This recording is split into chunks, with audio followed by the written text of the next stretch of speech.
This program is brought to you by FanDuel, where we give sports fans the chance to win every day. Whoa, you already know who it is. You know what we do. No introductions today, baby. It's me and my dog Five. But you see that man right there? You see that man right there? My dog Kris in the building. Before we get to any of that, let's get to this. Shout out to FanDuel. The New Orleans Pelicans, per FanDuel, over 29.5 wins, negative 115. New Orleans Pelicans under 29.5 wins. That's tough odds right there. We have to prove that wrong. We gonna have to prove that wrong today. But anyways, we got my dog Kris in the building. Shout out to all the sponsors: Sunshine, FanDuel, Brand, Subaru, Theos. You know what I'm saying? If you want your name, Scott Vigna and Vigna, you want your name? You know what I'm saying? Come holler at your boys, man. Fellas, what's up? How y'all doing? Doing. Oh man. Hopefully we ain't lose Kris too long. You know how it's all good. You know how yeah. Right when you about to start potting. It's all good. You know, my dog back. He jumped back. All right, I'm back. All right, cool. What's good with you, Kris? How you living? Okay, Five. Damn. How you? Oh, it's all good. It's all good. We're gonna be here all night. Don't trip. You got time. What's up with your Five? Man, I'm straight, bro. Kids been running me ragged. Daughter had a cheerleading competition. First one, she's in junior high, so she made the varsity team. She's the only junior high kid on the varsity team. So seeing her with that experience was pretty cool. But it's been all right, man. What's up with you, man? It's been a minute. Shout out to my girl making that varsity. Hey, bro, I've been chilling, man. I've been working, trying to, you know what I'm saying? I've been pulling overtimes, you know what I'm saying? Working all kinds of, you know what I'm saying? All kinds of work. I'm hitting the beach this week, you know what I'm saying? So I'm gonna be out for what's up, Kris? You good? Yeah, man. You know, as soon as you start doing something important, people want to call you. I already know. Like, as soon as you like, hey, give me this hour. Bing. Don't trip. You can't. Oh, you gotta answer that. We just was talking about that. I was just telling Five, man, I'm going to the beach. This actually Tuesday. I'm going to the beach till Sunday, son. So I'm gonna be out. I'm leaving the city. I gotta get out of here, man. Going to Outer Banks. Yeah, get you some sun, man. Enjoy that. Yeah. Even though we got too much fucking sun around here as it is, you know, it is what it is. But how you, Kris? What's up with you? Man, I'm all good, man. I'm blessed. I feel good. I feel in a good space, physically, mentally. Everything's just going according to plan so far. Appreciate y'all having me, man. I really appreciate it. I see a lot of things that y'all post, a lot of positive, a lot of indifference of opinions, but I think it's all fair. We appreciate that. And you know, man, this as we were saying before the pod started, this is long overdue. We supposed to get up for a while now, but obviously, you know, we talked about before the pod started, this your money-making season. And my dog Five over there directing commercials and shit like that. So, you know, I see you, dog. I see the work you putting in. Hold up. Before we get to this, Kris, I gotta say this about Five. I was about to call you last week. Essence is not coming down here again, and we ain't working. I'm just putting that in the atmosphere for you. I got a plug for us right now. I'm working on this, so don't trip. Believe me, I've been doing the same thing. Don't trip. Okay, Essence not coming back? No, they coming back. But I'm saying ain't no way they coming back, and me and Five, we ain't no way we not working tonight. We gonna be getting. Oh yeah. Y'all didn't get to that. Yeah. We about to get to the chicken. Man, Kris, it's a lot of people in here already that have questions, and we gonna get to their questions. But shout out to my dog Kris about to join the show. Five, since you know what I'm saying, you started this whole thing. All right, bro, you might as well just go ahead and you know what I'm saying, get your question fired up there. Fired up. Yeah. Man, Kris, one thing I try to do my research on people when we interview them. Like, you're overqualified for some things, right? Like your qualifications are insane. 20 plus years in this field. I listened to a podcast about how you talked about this while you were in high school. Like this opportunity that you're doing, like you have right now, you talked about this long before. So you saw this vision for yourself. Before we get into, you know, who you're training and whatever, like talk about why you wanted to do this. Cause that's the part I didn't get from the pod. Like, why did you want to do this? Man, you know what's crazy? I knew a while ago. I remember it was the summer of my going to my senior year, and we used to play basketball at like this little rec center. And this guy named everybody knows him, John Wall was in there. And then my cousin that was on my high school basketball team, his name is JT Terrell. And we was playing like Okay. fouls or whatever, just running. And it was a play, man, where it was like I was throwing the ball, John snatched the ball from me, and he went down the court and dunked it in like 2 steps. I was like, oh yeah, I'm not making it to the league. That nigga is good. That nigga, like, bro, like he actually like that was the fastest I seen anybody run. And I was like, oh my God. And when I saw that, I knew the door was closed. So I went and I started my senior year in basketball, but I already had a thought process of like, okay, how can I still be a value, of asset? And when I did my senior exit program, it was on like strength conditioning and sports mentoring. And it was along the same lines of everything that I'm doing right now to this day. Hand to God, this is everything that I'm doing. I knew that it takes getting buy-in and trust and understanding from the client before you tell them how to lift the weight or before you instruct them on what to eat. You got to have a relationship with them. And it's just so much that goes into it before you actually even start to tell a person what they should be doing. They have to know that you care before they care what you know. And once I figured that out I was 17 then, I slowly started to get myself into the game. And actually, I got back into it over 10 years ago. And it was in LA. And I seen John. He was like, bro, are you training? Like, what you doing? I was like, nah, man. Like, I joined the military. Like, he was like, bro, you should be training, bro. You smart. Like, you cold with this. And I was like, you know what? I might get out and try to do that. Yeah. And I got out the military, man. And I've been doing it ever since 2015. Navy vet, right? Salute. Oh, Yep. You, dog. salute the service. Appreciate Appreciate it. you. Appreciate that, Appreciate man. y'all. So I'm gonna read something. I'm gonna read something, right? This is. I just want everybody who watches this pod to know, like, this is the wording behind Kris. Kris is globally known as one of the lead performance enhancement specialists in the industry. Kris has been coined as the expert generalist of exercise science. I don't even know what that means. Kris, what the fuck? What the fuck does that mean, Kris? Like, what can you break that down for us? So, I mean, essentially, you can make the general things be more potent in a sense. Like, if you're an expert journalist, you take the small, minute things and you're able to magnify so that people know that you don't have to do nothing crazy to be great. You have to do nothing spectacular to do your job well. You have to do the small things the right way each and every day. And it took me having that understanding of like, I've seen a lot of people that's like sports scientists. They have all these ways you're supposed to walk, jump this way, move this way. I'm like, these motherfuckers, they never played sports. They don't know how to move themselves. Right. And you get a lot of people that don't necessarily look like us trying to tell us how our bodies should move and operate. And I don't disagree with it entirely, but I also feel like, well, if that's what you think works, then why is the league dominated 80% by minorities? They get there. You see guys get to the league with so much bounce and they somehow lose it.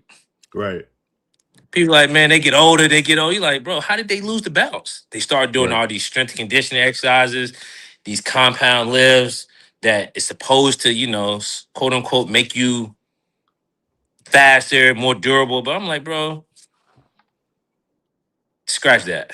And so me, I keep it very generalized and very not as like confusing. Gotcha. Okay. Kris, before you answer your question, can I kind of ask a little bit of a question? Chris Connor. You got to be specific about Chris Connor. I'm sorry. Chris Connor, because he was on mute. I was like, all right. So let me ask you this. Let's just dive into it because I already know what people want to know, right? What does a typical like Zion workout look like, right? Like people see the Instagram. Shout out to you, because we never got the workout clips before, and that's one of the things that people have always said. The fan base said they wanted to see Zion work out in the offseason. They wanted to see clips of it for whatever it's worth. If that's how you feel about basketball, right? But now people see the workout clips on Instagram. But if you hooped, if you played any sport, right, you know that's just a small piece of like what is actually happening. You know what I'm saying? So, but like, can you walk us through like what does a normal training session look like? Man, training starts before we even get there. Like he has to hydrate his body, make sure he has the right things. He needs to have his protein. He needs to have his turmeric ginger shot. Needs to have his electrolytes, because after you pee in the morning, you pee out all your sodium and electrolyte. You deplete your body.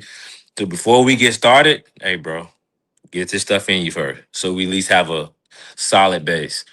And then we do soft tissue mobilization, where I take my like I have a grasping tool, I got a massage gun, cups, anything to help loosen up the fascia on the muscles, make sure they're more pliable, get ready to work out. And then after we get that piece, we go through a mobilization piece where he has to do certain stretches, certain hip mobility exercises, thoracic spine exercises, also loosen up his low back, his lumbar spine.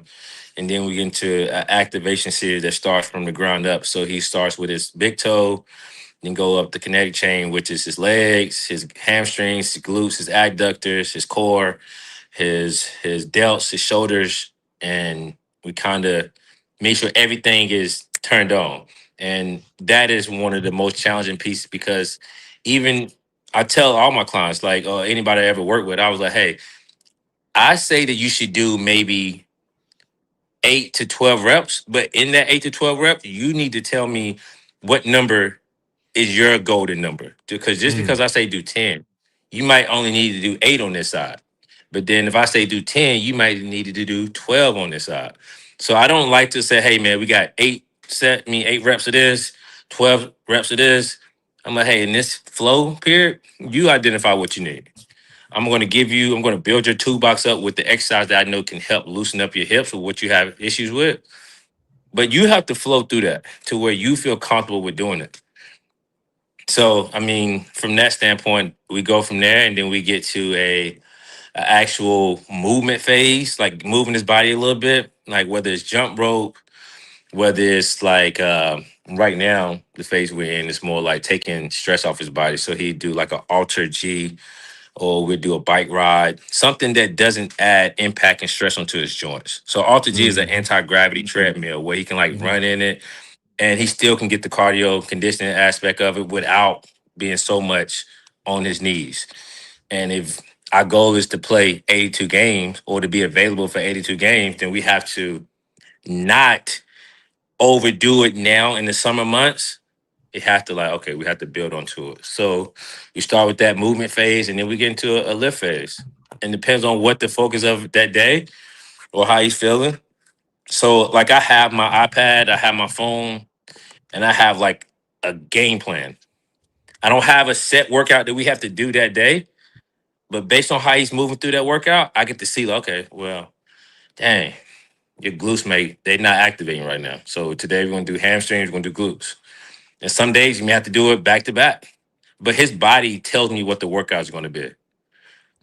Right. And we kind of go from there, and then we'll do after we finish the workout, he gets on the court, goes through his movement on the court, and then he goes through his progressional, shooting, formation shooting, then going back and then working on his skills.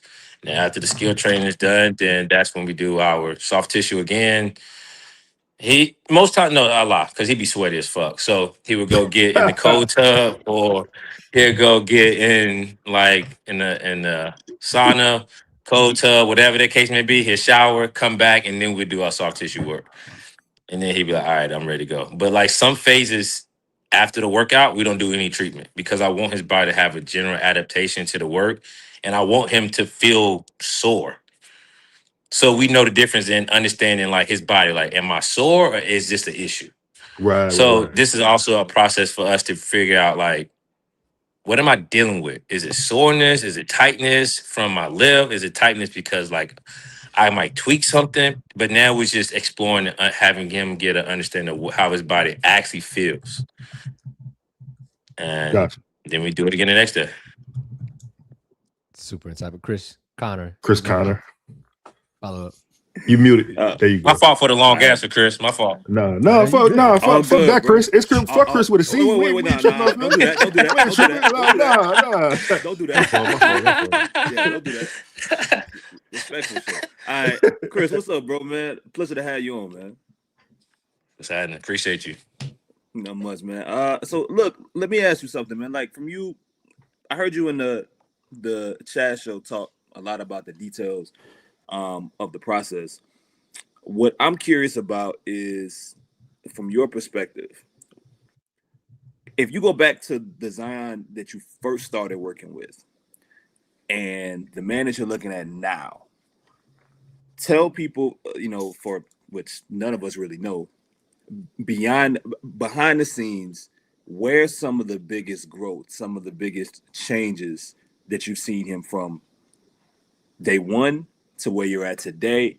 And then what's something that he's taught you that's made you better during this stress that maybe, you wouldn't have necessarily considered or you didn't expect as you guys have been working together for a few years here now?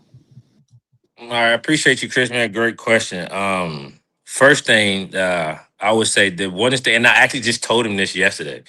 I said, man, well, no, this morning at breakfast. I was like, man, the one thing that I'm most proud about you is your habits outside of like the things that we do.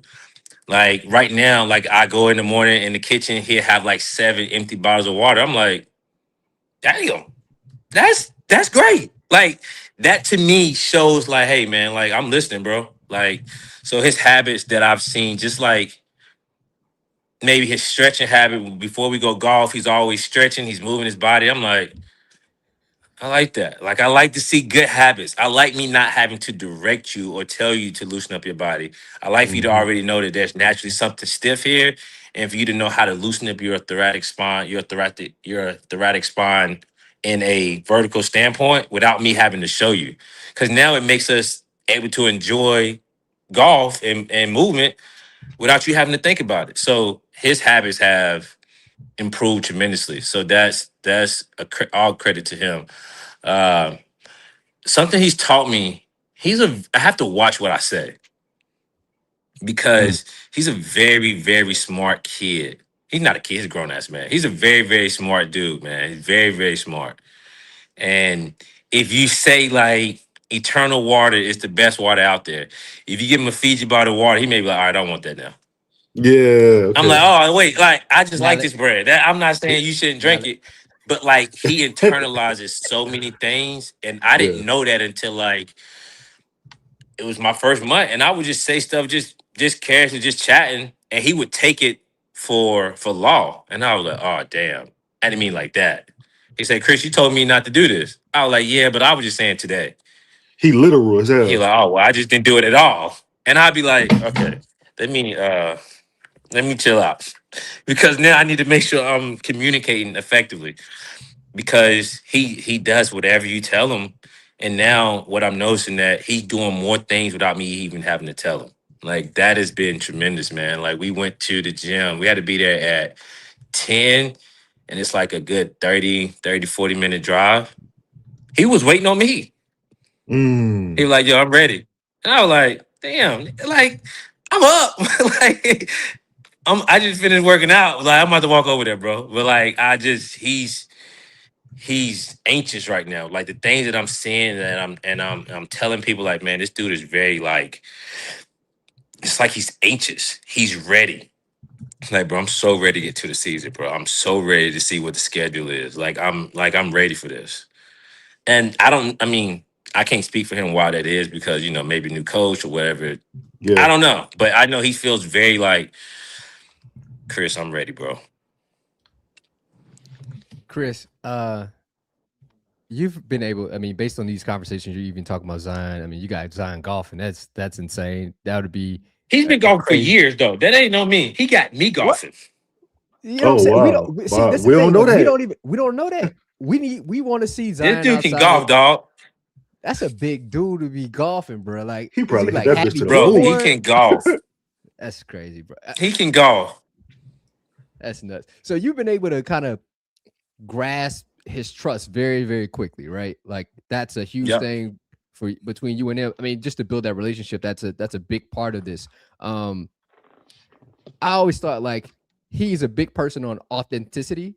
Like he can tell you, he'll know very quickly like you're trying to bullshit him. I correct. He can know. He can know. I feel like in the short glimpses of him and I interacting, like in the hallways, like he a straight shooter. He ain't with the rah-rah. Neither am I. Like, hey, what's up, bro? You good? And we gonna just keep it moving. How were you able to? Yeah, how were you able to kind of get that, relationship with a foundation very quickly between you and him? Man, honestly, I started off like just being very honest with who I am and what I'm about. I said, hey, man, this is my career. This is how I provide for my family. And like, I want to be the best at what I do. So I want to be able to help you get to what you want to achieve, but I'm working really hard to be really good at what I do. And up until then, he was my biggest challenge because I heard everything the media said prior to getting here. I heard what the history was that's leading into it. And my constituents within the sports and sports performance space or strength and conditioning space, they were like, Kris, this may be tough, bro. And I took it as a personal challenge. So I was like, hey, man, I really want to be good at this. Like, I'm not going to come in and try to be your friend. I don't give a damn if you got your own signature shoe. Like, hey, nigga, like, I really want to be here to really do a good job. Yeah. Like, plain and simple, dog. Like, I'm not trying to be like, hey, man, I know you. Let me post pictures with you. I didn't post anything. Yeah. It took me like 3 months, and he was the first person that even said my name. He was like, Kris, when you going to post me on Instagram? I was like, when I know I'm doing a good job. When I know I'm doing a good job and I feel confident in what I'm doing, because I don't want to make a mockery of this opportunity that God has given me and that you have given me and that the Pels organization has low-key trusted me with. Yeah. I want to do a good job. And he respected me just being thorough in that piece and just wanting to do a good job. And he was like, let's get to it, man. Lito, this is my follow-up. You talked about the Pelicans trust. Joe has to be a big part of that, right? Like that's the one that I'm super surprised about, right? Like if Joe don't like you, none of this probably even happening, right? Like he's the guy. Like what's that relationship like between you and him, and just saying your idea of, helping Zion, and how does that mesh with the Pels and their sports performance? Well, I mean, I didn't have Joe's trust initially. I had to earn it. And it happened when he came back from his injury ahead of schedule. And I told Joe that it wasn't going to take 2 months. I looked him in his face and like, nah, bro, it's not going to take that long. And he was like, I guess he was like, all right, nigga, let's see what you do. Like, let me see if you know what you're talking about. Because I have a staff here at a medical team that's saying he's going to be out 6 to 8 weeks, reevaluating, and he's going to be out for 2 months. And we have some new little kid coming in telling me he's not going to be out for that long. Do the job. And I did a good job. And he came back. And once he got to game like 25, I started to feel the trust of Joe. Like I started to feel like, okay, Joe would ask me like, hey, how's big fella feeling? Like, what's he thinking? I'm like, he's feeling good, blah, blah, blah. This is what's going on. Like he had a time where he was really sick. And Joe talked about this in his exit interview. And he was like, man, I didn't know if Z was going to play that game. I didn't know if he was going to play. Like, I was like, bro, like, your streak is important to you, but I don't care about your streak. I just want you to be healthy. Right. And if you sick and physically can't go, bro, don't do it. So me and Z had a conversation. He was like, man, give me some medicine. Like, let me try to tough this out. And I called Joe back. I said, hey, man, he's going to play. He was like, what? I was like, he's going to play tonight. Like, he'll be there. And the team didn't know probably, or the media didn't know if he was going to play. They had him like as doubtful or questionable. But I told Joe, like, Joe, he's going to play. And that also earned Joe trust. Like, I told him that he would play. So he showed up. He gutted out for the first half, and he went at halftime, man. That kid was throwing up like crazy. Like, he was in the back, like, puking his dang guts out. Yeah. And we all looked at him like, bro, you can't go out there and play like this now. Like, come on now. Like, I know you tough. You shown us. Relax. Like, relax. And he was like, we had to tell him, like, bro, you're not about to go out and play now. Like, I would be ignorant in the science way to say, hey, bro, go out there and play after you just been in here throwing up. Like, it's too much on the line. Your body lost too much. You dehydrated. That's how you get dumb injuries to happen. And that was really, Joe trust really was important once I showed him that I was credible to do the job. Yeah. And shout out to you because like everything you saying, we don't get a lot of like the public doesn't know these things. Like nobody gets to tell. And you know, Zion, fuck you know Zion. Zion ain't talking to tell his side of the story. Like it just kind of is what it is. Me ain't saying shit. Like we don't know. Like we run into him. You know, we like Five said, he when you do run into him, like he's a straight shooter. He cool. You know what I'm saying? But it's all it really is, and that's how we try to keep it too. But let me shout out to Joe Dumars, friend of the show. Let me ask you this, Chris. You mentioned form shooting and shooting in general, right? All right. Yeah. So the one thing that I noticed in a lot of your videos that you posted is Zion spends a lot of time form shooting perimeter jumpers. Yeah. I noticed. I feel, and correct me if I'm wrong. I feel like you posted that as kind of like, I'm putting a pin in this. I want y'all to see this. This is what we're doing. So for years, fans have been asking, like, in games, why doesn't he shoot those shots? From your perspective, is it a matter of confidence, game plan, shot selection? Like, what's the reason? And the follow-up to that question is like, do you see him becoming more of a perimeter threat this season? So one thing, so the video wasn't for social media. It was for him. Like when I posted it, because I think as you understand the cognitive developments of a player, of an athlete, they need to be able to see it. And the more you continue to see it in this public, we all see it. So now when he's going downhill, we've all seen him be capable of shooting this shot. He's seen it. And it was just more so for a psychological factor for him be able to reflect back on where he was at in June, where he's going to be at in September, and then where he's going to be at on opening night. And then after that, but like the coaching staff seen it, everybody see that this is what his focus is on, because getting downhill is what made him great. And we still practice that floaters, but like we ain't got to go in the gym and practice dunks. Like, bro, you can dunk and you'll sleep. Like we ain't got to do that, dog. Right. But it's just more so just getting him to understand. And that's the thing that like Shamgod has been helping him with, understanding how to pick up the ball in shots. So that's the piece where it's a little bit tricky. So as you do start to shoot, he doesn't need much to be able to get his shot off. Like you seen some guy take 7 to 8 dribbles behind the back, he don't need to do all that.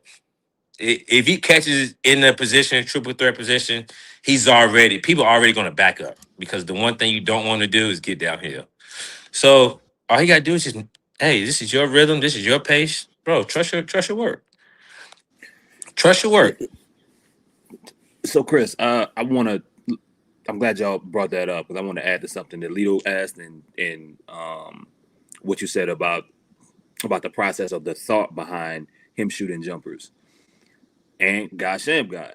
So we on the show, we laughed a little bit about it because Shamgod had he was talking about Zion and this is, I think it might have been right before Summer League.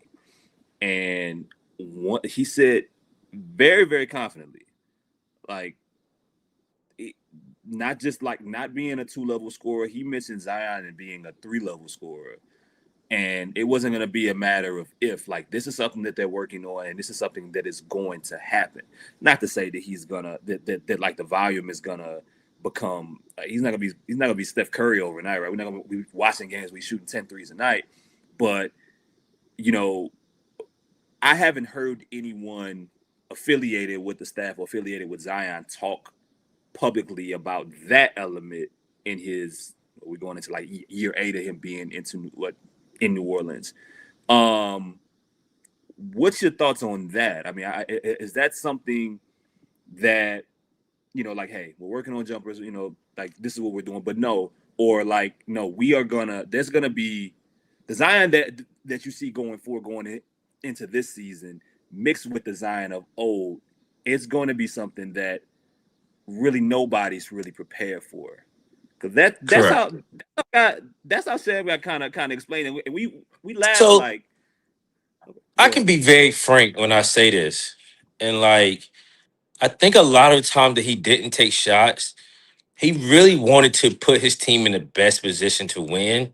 And he did not like taking bad shots within out of rhythm shots that would put them at a disadvantage to win. And so he utilized what he was great at. And then the other piece in my thought process in that is that a lot of time I don't believe he fully trusts his body. Like when you sustain injuries and when you go through things, like you kind of want to know what you're good at and you really want to hone in on that. And I believe he utilized what he was really great at. And it's just been a unique journey for him to like fully invest and trust in his body and like have someone like me in his corner that fully believes in him, fully trusts him within everything he does, pushes him when I don't feel like he's giving me enough energy or effort. And he likes to be coached hard. He doesn't like someone to be like, hey, bro, this is good. I'm like, bro, that is bullshit. You could do that again. Like, I remember the first time we worked out, we was just doing floaters, man. It was first summer workout. This is in like the end of April or first of May. And we doing just like simple floats, like floater touch shots at the rim. And he missed like 2 or 3 straight. I was like, all right, bro, you gotta go down and back. Like, we ain't about to do this shit, bro. We in here tonight. Like, if we ain't about to be serious, then we not about to do this shit. And he was like, damn. So he went down and back. And he came back. And this motherfucker dunked that ball so hard on it.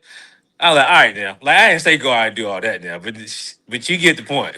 And he just showed like he wants that passion to coach him with that. And now that he has someone that is on his side and knows the amount of work that he's putting in as far as like Shamgod and Coach Mosley, they see the effort. We talk periodically. We talk like 2 or 3 times a week about everything he's doing. I'm like, hey, this is what we're working on. Tell us what you guys think that he should be doing. Okay, perfect. Then let's implement this into your phase. Doing runs, getting him confident with moving up and down the court, finding the right spots that he wants to take his shots at, understanding his energy levels in certain time spots. Like, all right, well, if I just got down the hill twice, I may only have 70% of my energy reserve. So let me just not try to get downhill and be depleted back on defense. Let me just take a shot. Let me just understand the ins and outs of when I'm going to get my shot off, when I'm going to actually be able to get downhill, because now the defense is at limbo. They don't know if I'm going to drive, I'm going to shoot. So it's just have him like have that depth of understanding. And the one thing that the coaches have done that I've noticed since I've been here, I don't know what they did previous, but since I've been here, the coaches said, hey, we want you to shoot. We want you to take that shot. I don't give a damn if you miss it. Take it. Because just him taking it puts everybody at ease. It's like, okay, well, damn, if he's taking the shot, then you need bigs that's going to crash and get rebounds. You're going to it's so much good things that happen when he just take the shot. That's it. If he makes it, that's phenomenal. But once he takes it and teams are scouting him to take those corner threes, those wing threes or whatever the case may be, like that just makes the defense more weary to other guys. Like people that need space, Trey needs space to get downhill. When he does his rub screen, like Trey, if he stays on the team, I don't know how that works. I just seen something the other day on there, like a trade, but like if he's on the team, man, that's phenomenal. Kris, we hold up, Fire, before you go. Kris, we don't know how much time you got, but we just gonna all ask one more question if that's cool with you. That's solid, bro. I'm good. All right, cool. You talked about confidence briefly, but that's the point I kind of want to kind of dig into what will his confidence be like? Say, there's a lot of pick and pops with him because I think that's like the perfect role for him, where he's setting the pick. Okay. Two potentially will go on the ball and they'll leave Zion. Either you taking that jump or you getting downhill. Say that first jumper doesn't go in. Is he going to revert back to the old Zion? No, I don't give a damn. I don't give a damn. I don't give a damn either. Take the shot, bro. Take it. Thank you. Like, I don't give a damn. If you miss it, I don't give a fuck. Take it again. You gonna have to miss that shit for 2 weeks in a row for me to say, all right, now let's explore other options to get this shot off. But other than that, like, nigga, I don't care, bro. Take the shot. Like, feel confident. He has to have that bravado of like, they gonna go as I go. And him having that level of understanding, which these are things he's telling me. Like, Chris, like, man, like, I don't think people realize how bad I really want it. And I just be like, show him. Show him. Like, you don't have to tell me. Just show him. And I think that's what gets him anxious for the season. And he's in a very good space right now. Like, our schedule right now it's phenomenal, man. We're in the gym twice, and then we go golf. And then we out there for like 3 or 4 hours, and then we eat and do it all again the next day. So man, it's funny you said that because like you good at your job first of all because like you literally was on my next question before I got a chance to ask it. For years, like one of the biggest narratives around Zion has been people questioning how badly he wants to be great. Whether and look whether that's fair or not, whether those criticisms are in line or it's just people talking shit on Twitter. Like you've been around him every day, so what changed from now to then, or if anything, has anything changed at all? You know what I'm saying? Like in your opinion. That's a good question. I don't know if anything's changed because I don't know what he was like prior to me.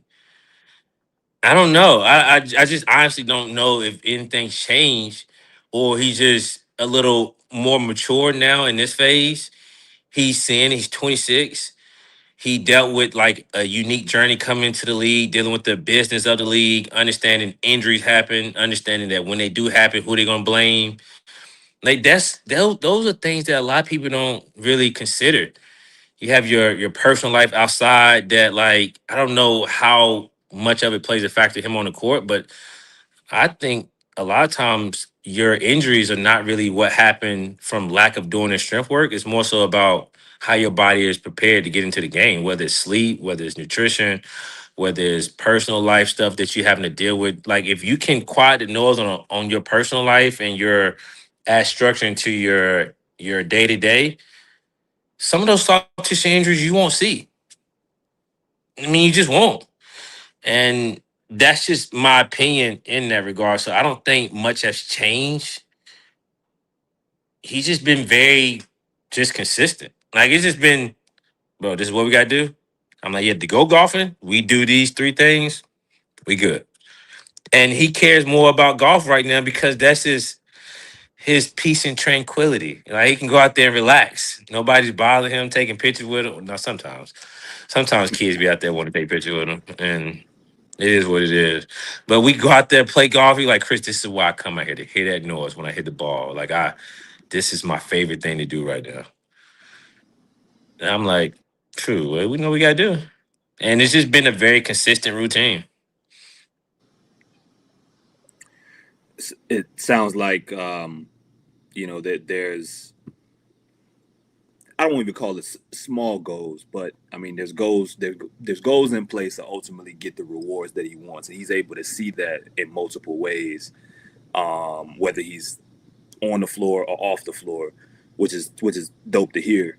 The last question I wanted to ask was, you mentioned him having confidence in his, or maybe not trusting his body because of some of the injuries and some of the things he's been through over his time in the league. How rewarding for him has it been? Because there's 2 injuries that come to mind over the past 2 years in which I noticed, oh, he's different. He came back from a hamstring strain. It was I think it was a strain in like late 24.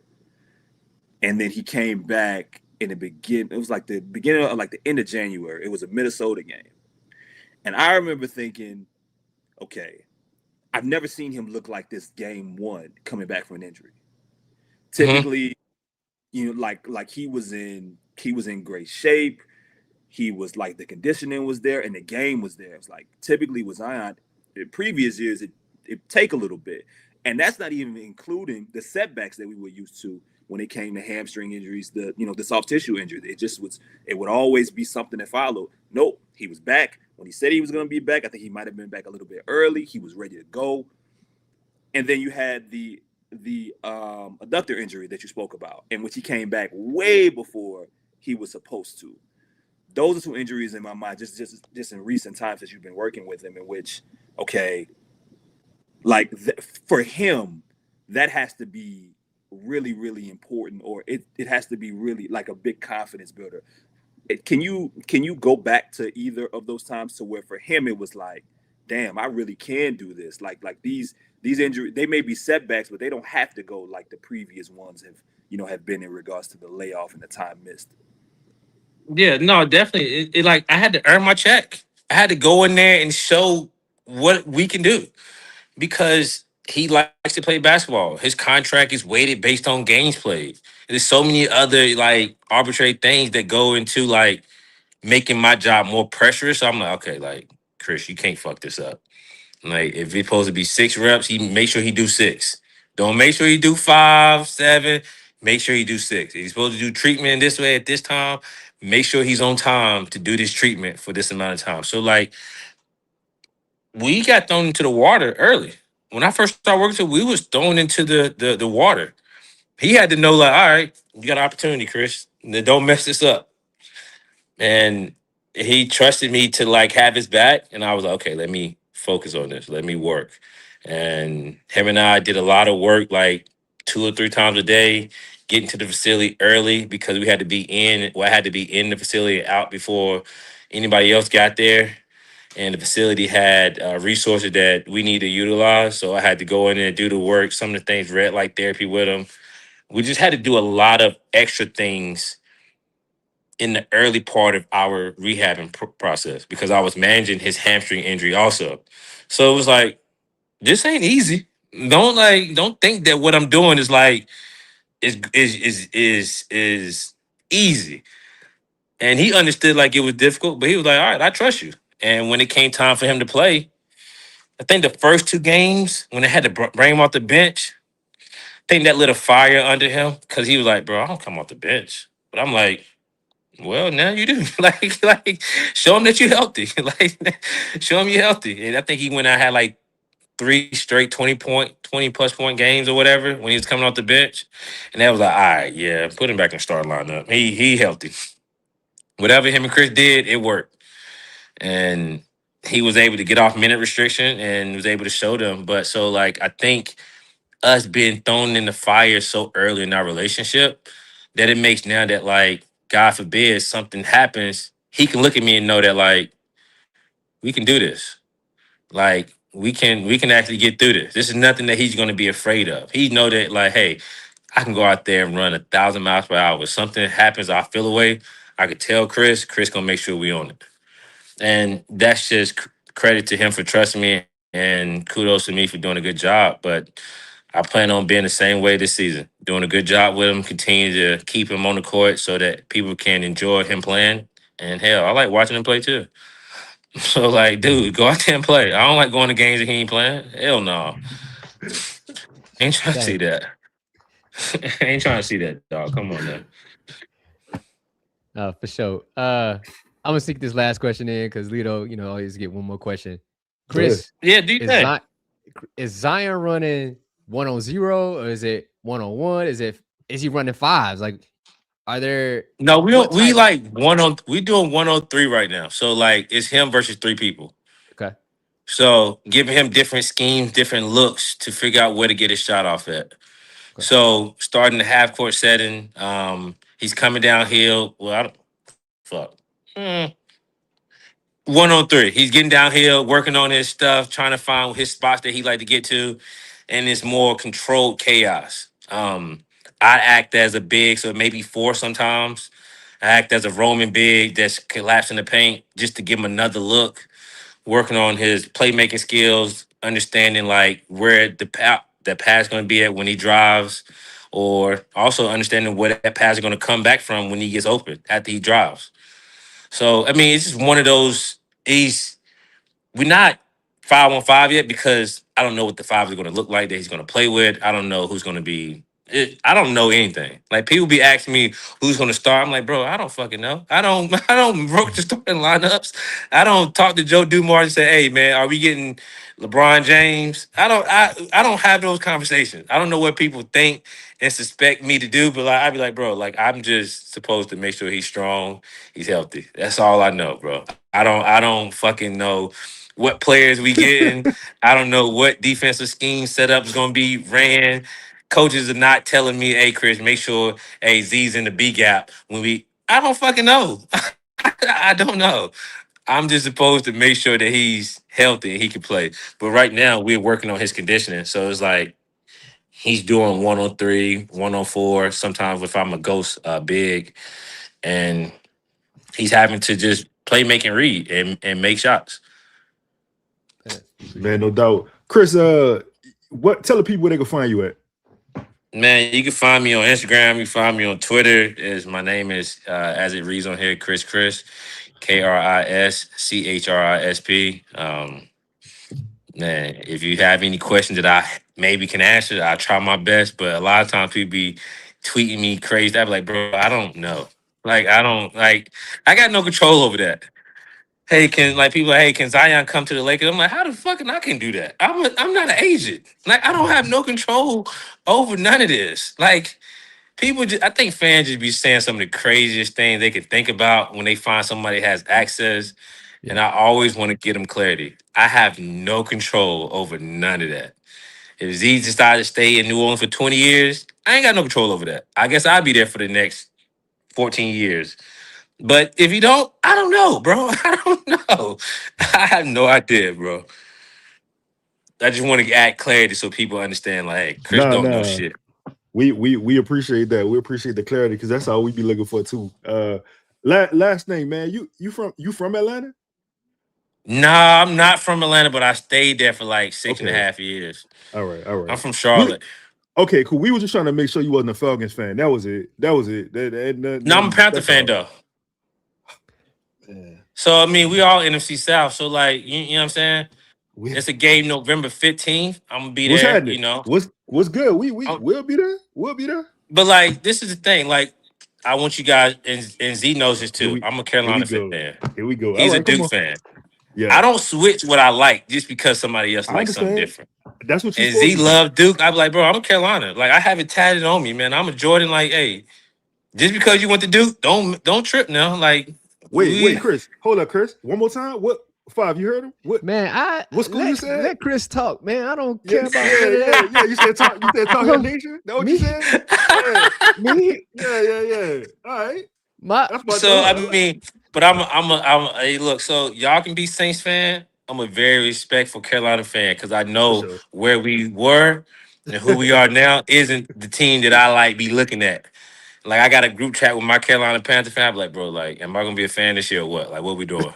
So the same way y'all have y'all podcast and y'all be talking about the Pels, I be in my group chat talking about the Panthers. So like, I get it, man. I get it. My boy's like, bro, you need to go out there and train Xavier Leggett. You need to get with Bryce Young.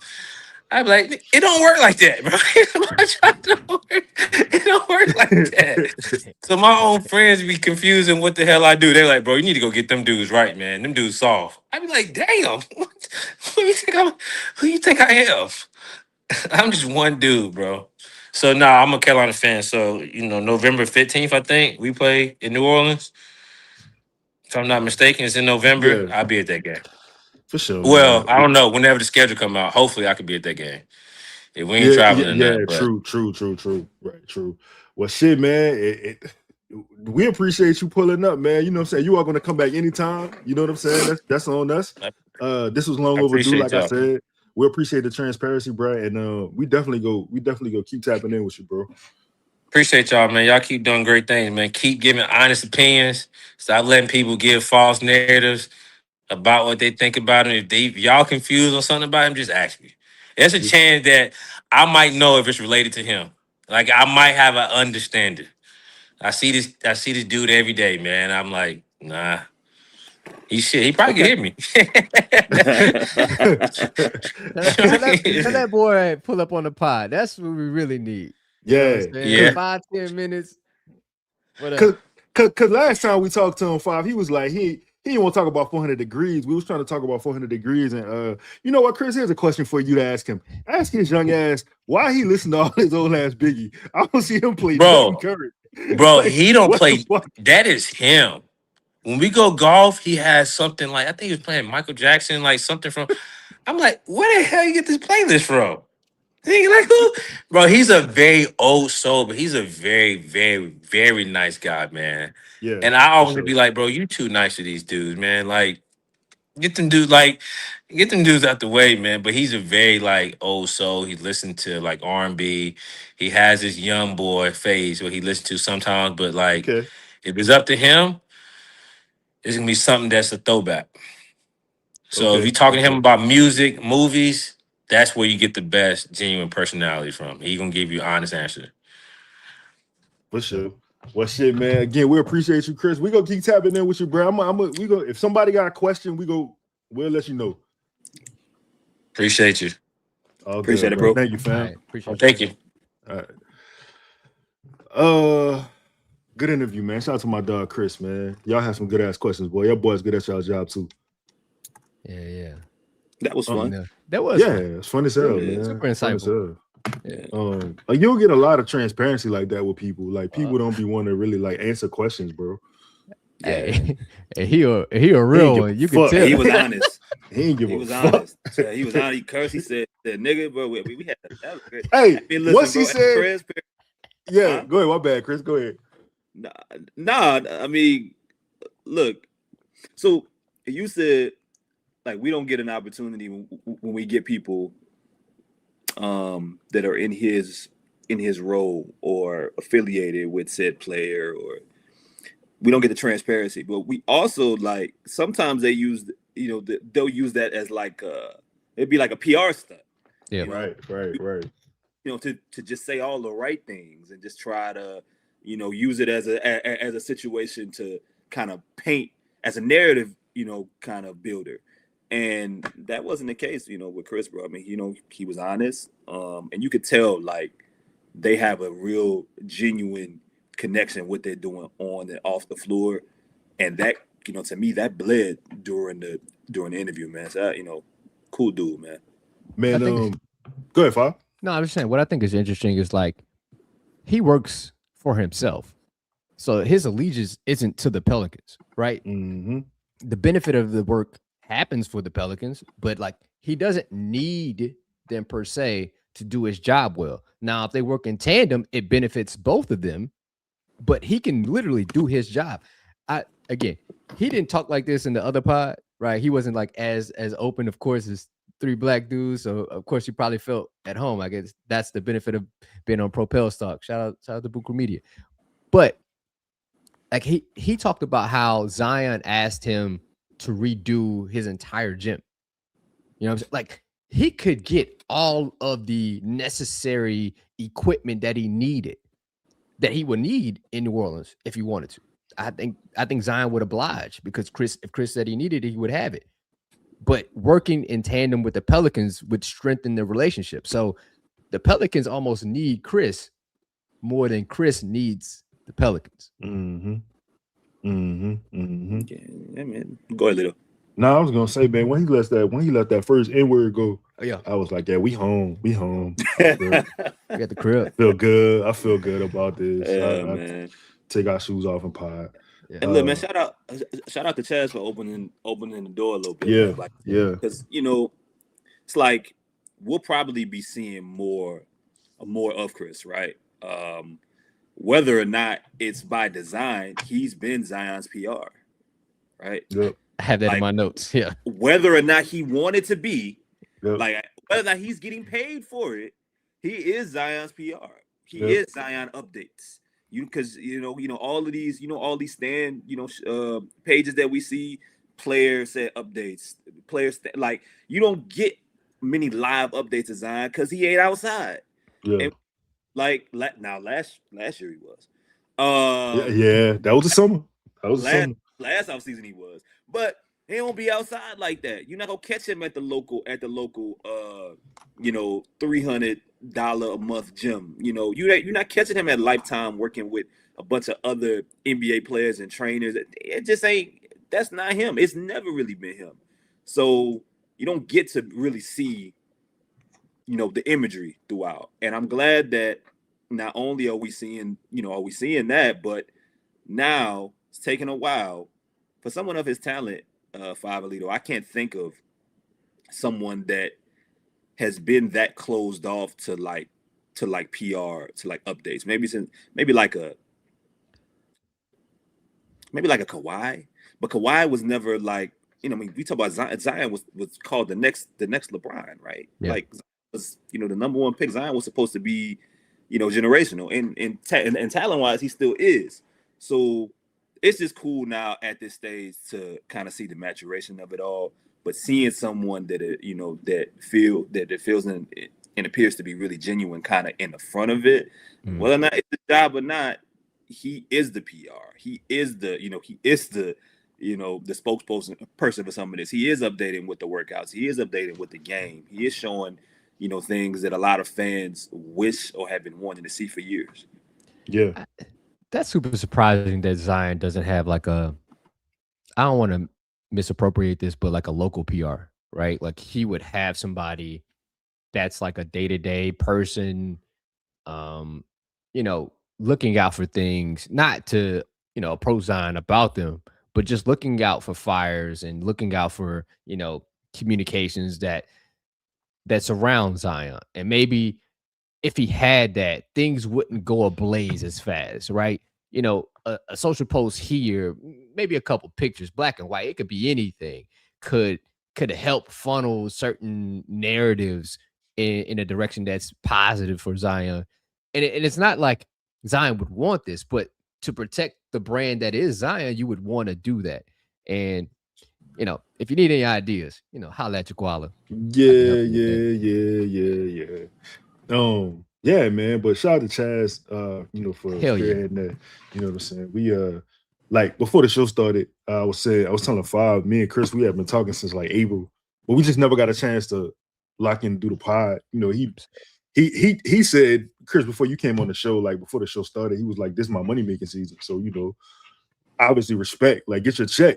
You know what I'm saying? Like I'm not trying to, come in between that for sure. So I just told him when he was free, hit me up. And honestly, I forgot about it. So I'm glad Five doubled back. Yeah.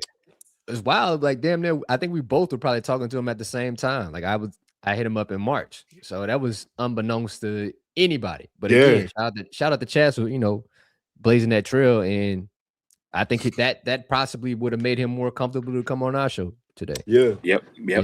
Well, shit, man, we got a couple other things to talk about. Y'all want a commercial real quick? Yeah. All right, man. Let's see. What we gonna run? What's a good commercial here?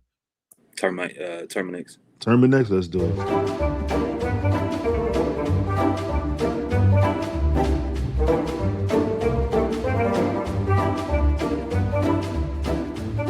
Terminex, the official pest control of the New Orleans Pelicans. Yeah. All right, man. So over the weekend, a report came out that Joe Dumars basically said, as far as Trey Murphy goes, the price is the price. The price is the price. If you want Brother Murphy, you're gonna have to come off that guala. And yeah, man, you've seen a couple instances where he's been linked to this team or that team, but Trey's still here. No telling what's gonna happen throughout the end of the season. As Chris said before he left, like, Trey may get traded or, he may not get traded. I don't have control over any of that. But how do y'all feel about Joe sticking to his guns as far as maintaining his request for that? Not only the third pick, but also a young, talented player in that trade. I think it's one of those things where like being old school working for Joe. Like he not like that. That's my price. I don't have to change for you. You can be the Golden State Warriors. I don't care. Now that LeBron has gone to Philly, I definitely don't have to do anything. You're more desperate than I am. You know, Steph's and Draymond, that duo, right? They need someone else. They need space. Steph you're dwindling time. LeBron is in Philly now. The West is different. The landscape is different. You have to move faster than I do. So Joe, at this point, like, yeah, take your time, because as the All-Star, let's say the All-Star game approaches in February, that price is getting even higher. So, stand pat. Somebody's going to make a move. What's up, Young Con? What you think about Joe sticking to his guns on not moving Trey? I think it might feed into the thought that the Pelicans were more so listening than actively calling people about Trey, which always made the most sense. I mean, it's like they're not moving as a team that's in asset gaining, or that's in a situation where they're looking to gain a bunch of assets. They're just not. They're not moving that way.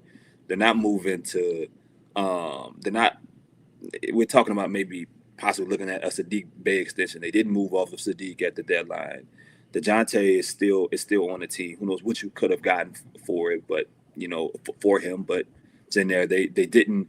I would assume that they were looking to make some moves off of the, some smaller moves, whether it was Jordan Poole and I keep forgetting Jordan Poole's on the team, and he's probably going to be on the team as before the season starts. And now we're hearing about Hawkins, but Trey at the end of the day was the biggest asset, and I could see them saying like, "But we still have things that we need to address. We still have things that we would like to address on the team." But just don't think because that's where we're at right now, you gonna get Trey for what you want. Yeah. If you make this call and you talking to us, it's gonna be at our price, and the price might go up. But if it stays the same, we don't care about the market right now. This is the situation that we're in right now. We still have a plan for him if he's gonna be on the team. And what I'm really curious about is I think I read somewhere, and I don't know how true it is, that Trey kind of soft requested a trade. But how did that, it's not, does that mean he called Joe? It's like, hey, or does that mean did they had a conversation together, which may be more likely, or maybe his agent calling, like, I'm hearing Trey's name and such, and rumors blah blah, and Trey's like, I'd be open to it, but I'm not looking to go. So I think that's the perfect situation that we're in right now, because I keep feeling like, y'all, no matter what, at the end of this season or by the trade deadline, there's going to be a large amount of that's made if the team is not in a situation to win. I feel very comfortably by feeling like going into year 3, we're in the second season and a half for Fears and Queen. Like going into year 3, they're both going to be starting. It's both going to be, they're going to be involved in the future of this. So if that's the case, a lot of people will ultimately have to go. Bay's he's on a expiring deal as of right now. Jordan Poole's deal is expiring. DeJounte Murray will be another year into his deal. Herb Jones will always be in a situation where if they look to trade him, they can do it. So if they hold him for another year, another half a year, like Five mentioned, if they hold him for another year, I haven't been at the mindset that the price for him is going to dramatically go down. I think it's going to be somewhere around wherever it's at now. It's probably value-wise where it will stay. Do y'all feel like, Five, you about to say something? So how do y'all feel when y'all see these reports of, I guess what I'm asking is this the same mind state when you see Pels consider player XYZ untradeable, right? And you say, well, if I'm looking at the record, they're 26-win team, like how are all these players untradeable? Is this the same like mind state you think, or is that something totally different? I don't know. Maybe. I think there's a little bit of fandom and a little bit of, patience, right? Like, I think that's kind of where you're in between, because when you look at the salary cap, that kind of like tells you like, all right, you're in a very difficult place to get out of, and you only have a few avenues of doing so. And there's a couple big chunks of money allocated to certain guys, and you got to figure out a way to move it. And also, the market fluctuates, so that dictates a little bit of that. Also, other teams have to want the players that you're trying to move, so that dictates that. Like, it's a revolving door, or a revolving, or seat arrangements of things, like a table, right? So there's so many things that go into it. So you can't really say like, hey, I don't want to move off Trey Murphy. This team should be moving off him because they only won 26 games. He doesn't make you better. So why hold on to him? Like, no, this is still a game of assets in money, right? Trey Murphy is an asset. No matter how you cut it, no matter how you look at it, you could say he's not an all-star. We don't care about none of that. We care that Trey Murphy is an asset. He's almost a unicorn in my eyes. Like, they don't have many of these in the NBA right now. So for a team that wants to win, they would want a guy like this. And I'm sure, like, to piggyback off Chris's point earlier about did he soft launch or soft request, I'm pretty sure if Trey had a conversation with Joe or in upper management, he probably was saying like, yo, just don't send me anywhere though. You know what I mean? Like, Right. That takes time. Like, all right, bro, we're going to try to get you somewhere. So just be patient with us. I'm pretty sure there's open conversations about it because Trey not stupid. I'm sure he hears it all as well. There's people around him that hear it. I can tell you that for sure. But Right. he gonna play it how it is. And I respect the way Trey's been handled it because he has not said anything openly. He, above anybody else, would have the right to do so. Yep. He's been pooped on by his organizations multiple times at multiple points. So if he said anything, God damn it, I'd be like, yep, you kind of deserve it. But he hasn't. And you got to give respect to a person that does that. What you got, Chris? You mute. I don't remember the question, bro. It's all good. Actually, it don't even matter. it don't even matter. Also, over this past weekend, LeBron is now a 76er. Obviously, no concern to the Pelicans at all. But man, the East some serious over there, man. I was looking at a chart of the playoff teams from the East last year, and basically, like, somebody's gonna miss the playoffs. It's gonna be treacherous. Go ahead, Five. It just looked treacherous, man. Like, Giannis is in Miami, Bron is in Philly, Philly is loaded, JT's coming back to the Celtics. I mean, there's a lot of storylines, and what that does is like that takes you away from the West per se. Like, the West has been dominant for a time, like just as being a tougher division to get out of. I'm not saying that dictates who's going to win the chip or not, but it's just been more tough to get out of the West. So with LeBron moving, that opens up a door if you're an organization looking to get into that number. So I think the NBA is going to be it's going to be fun in my opinion, or at least entertaining. Yeah. Chris, you have something on that one? Yeah, man. I mean, if this is the case, I mean, about time, bro. We've been talking. I mean, the West been on a run, like Atlanta, like the city. I mean, they've been on a run, bro. For 20 plus years now of being dominant and just being deep in regards to the amount of teams that are vying for however many slots are available every single year. And last year, you slowly started to see it shift a little bit. The Pelicans were the first team. I think the Pelicans finished 11th in the West. Mm-hmm. And they won 20-something games. They were the teams that were battling, or they may have been close to getting it to 10 seed, were nowhere in the vicinity. You start looking, it's like, okay, now you see Bron going over east. Even if there hasn't been a bunch of traveling from one conference to the next in regards to stars, you're seeing more teams get, getting powerful. Okay, but Jaylen Brown doesn't go west, but he goes to another team in the East. Giannis doesn't go west, but he goes to another team in the East. So now they're stronger. So now you're talking about a team in Milwaukee and Philly that whether it be for injuries or whether it be for talent, both were in situations where they were playing bound. Now you can 100% move them up the ladder. So, I find that interesting. I mean, you look over west, Kawhi is still in limbo. So the Clippers are going to be different, and they were already at the bottom of the West last year.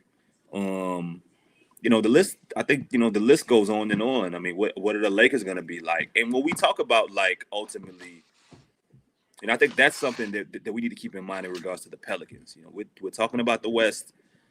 There's a lot more question marks that we probably are giving credit right now. A lot of teams that either didn't make any grand moves. We don't know. I mean, Houston had a lot of questions at the end of last season. How is that going to look? Did they really get better? What did they do? I forgot what they did.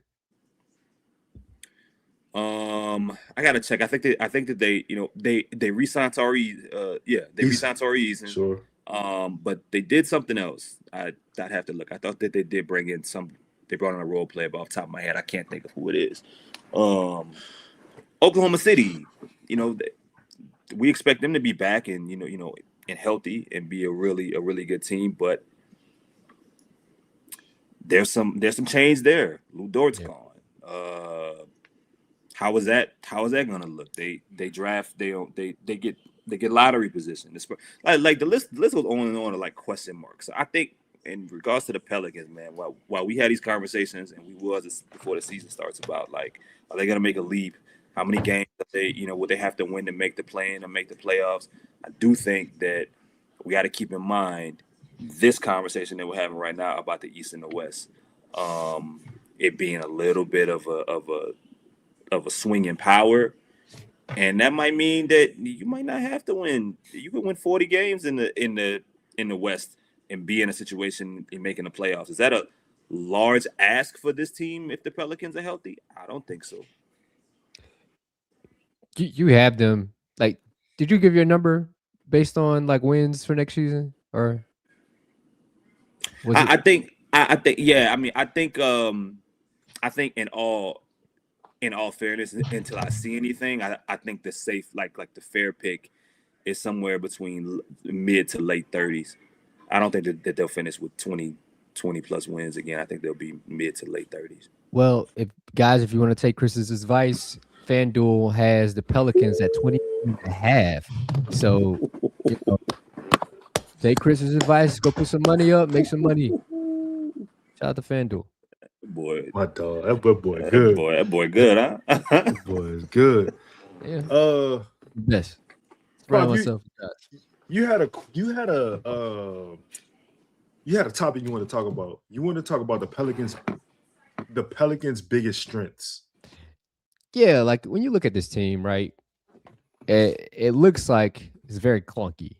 At times when you think about offense and Mosley's Coach Mosley is seen as a defensive guy. So you got a bunch of athletes. Some guys are scorers. Think of a Jordan Poole. Think of Jeremiah Fears. They just want to get down here. What is the collective strength of this team? And if I'm honest, I don't truly know what it is, but I do think they could be good on defense. Just natural abilities. I think they could be good on defense. The only thing that scares me is their inability to rebound and protect the paint. So that's the hard stop for me. Now, Fist of the Black Star, I agree with you, but you won't get into the paint because at times you don't have spacing. So it's a double problem in a sense. You want to get downhill and they know you want to get downhill, but you don't have the space to get downhill. But yeah, that's the concept that I was thinking about, guys. If I had to give them a strength right now, just like roster base until we see like how it all looks together in this system with this staff, wing versatility. Okay. Now, how does that ultimately help, or like how valuable will that strength be for this team with some of the things that maybe they're lacking right now? As Five mentioned, or they appear to be lacking. It's kind of yet to be seen. But I think the amount of different wings that they can throw out there that offer different strengths, that's interesting. Herb offers something different than Sadiq Bey does. Sadiq offers something different than Trey Murphy does. Trey offers something different than, I mean, what's another wing that you would throw out there? I mean, I guess Bryce McGowan is technically a wing. If he's playing Micah Peavy, like every wing that you would consider, I feel like I'm missing somebody because I always am. I mean, are we considering Zion a wing? We should ask Chris. Damn it. Yeah. I mean, if he's considered a wing, you know. Hey, he almost let something out the bag, though. He did. He stopped, huh? He did. I got dirt on you, doggy. When he was talking about the 103s. Yeah. It's all good. We ain't gonna you there. We appreciate that. Yeah, for sure. I don't know. If you since you ever since you texted that the other day, I was thinking. Well, I was thinking about that. Like I don't know. Yeah. I don't know. I think that's the hard part, right? Like when you look at a basketball team, like you want to know that they do X good at least, and until we see this team, lace them up, we won't know. And honestly, I won't trust anything out of training camp. To be honest, I won't trust a word from it because I need to see it for myself. Everybody's happy. Everybody's in the best shape of their life. Everybody's ready to go. Everyone's competitive. Team's gonna be really good. The practices were great and fun. That's where, that's Five. That's why I'm interested in the Mosley and the Shamgod effect and company, because now we're talking more so identity. Yeah, the strength on this team may not be what the roster says it's supposed to be. It could be just tests to how they play, how they respond to the things that they're asked to do. And if they become a team that listens to Jamal Mosley's way of thinking, or they are aligned with some of his previous stops in regards to resume, well, his strengths have been his ability to get good guard play out of what he has. Typically, every year somebody takes a leap. They maybe don't take the leap that ultimately makes the best of the team, but he has a dating back to his time in Dallas and and in other places. He's always done well with guards. The Pelicans have guards here that or ball handlers, people that are going to be assigned to get others involved or get downhill. We keep hearing downhill. That's Jamal Moses' MO on offense, getting downhill. Corner kicks, corner threes, the offense starts from there is one of the things I was told when I was trying to figure out what to expect. But I'm curious if there's going to be a DNA or a strength that we're not considering that strictly is brought in, even if it's for a period of time, due to this new staff and company. Let me ask y'all a question. Hey, shout out to Chris for coming on the show. I'm gonna just ask y'all a question, bro. Based on everything he said, I don't know how you felt before. We didn't talk about it.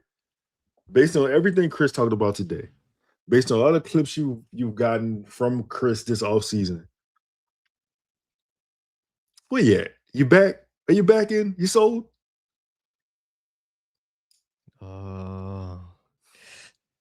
Did he get you back in? You got a spoon? Listen, you got a spoon? Looking for dog food. You got a spoon? Fine, wait, I seen him do this. Yeah, I tie my arm on right now, bro. What you saying? Listen, I trust Chris. Chris got me sold on Chris. You know what I mean? And even partially Zion to that effect. You know what I mean? Yeah. That part I'm sold on. It's shout out to Crack. Shout out to Crack, man. Every time. Man, I might be, bro. Man. Oh man. Might have to sell my shoes, bro. Told y'all, man. Bro, like, yo. Oh man. I know we can't keep doing this. Justin would have been perfect for this show. Like, he'd have been perfect for this show, bro. I know he watching right now, and he's like, all in. This is like, it's like, and Grubb as well, because Grubb's big on history, and Grubb would ask, when have we seen a player in year 8 make? He would, right? That he would. That Zion ultimately needs to make a see for this team to dramatically be different with the parts they have right now. And my only retort in response to that will be and has been is